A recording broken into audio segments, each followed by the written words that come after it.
আহ, আজকে আলোচনা করতে চলেছি লোক নিরুক্তির ওপর। লোক নিরুক্তি হলো ফোক এটিমোলজি। ফোক এটিমোলজি নিরুক্তি মানে ব্যুৎপত্তি বা উৎস নির্ণয়, শিক্ষিত মানুষের নয়, লোকসাধারণের অর্থাৎ অশিক্ষিত বা অল্প শিক্ষিত জনসাধারণের জ্ঞান বিশ্বাস অনুসারে নির্ণীত ব্যুৎপত্তির উপরে নির্ভর করে শব্দের যে ধ্বনি পরিবর্তন হয় তাকে লোক নিরুক্তি বা ফোক এটিমোলজি বলা হয়। যেমন বৈদিক ভাষায় মাকড়সার প্রতিশব্দ ছিল ঊর্ণবাভ।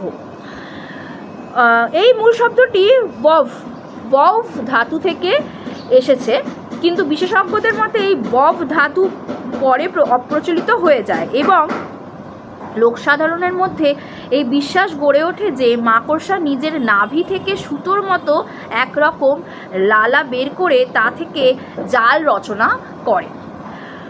লোকবিশ্বাসের এই নাভি শব্দের উপরে ভিত্তি করে শব্দটির নতুন ব্যুৎপত্তি করে নেওয়া হয় এবং ঊর্ণবাহু শব্দটির সেই অনুযায়ী ধ্বনি পরিবর্তন হওয়ায় শব্দটি হয়ে যায় ঊর্ণনাভ। তেমনি ধন সঞ্চয়ের দেবতা হলেন কুবের। স্বরসংগতির ফলে কুবের হয়ে গেছে কুবির। এই কুবির নিয়ে বিশিষ্টার্থ শব্দগুচ্ছ হওয়া উচিত ছিল টাকার কুবির, কিন্তু বাংলায় এটি পরিবর্তিত হয়ে রূপ নিয়েছে টাকার কুমির। কুমিরের পেটে জলে ডোবা মানুষের টাকা পয়সা জমা থাকে এবং কেউ তার সন্ধান পায় না।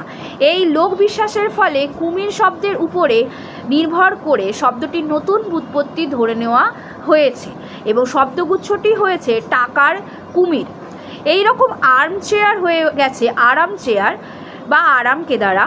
আর্ম চেয়ারের বদলে আরাম যদি পাওয়া যায়, আরাম পাওয়া গেছে, মানে আর্ম চেয়ারে আমরা বলছি আরাম কেদারা।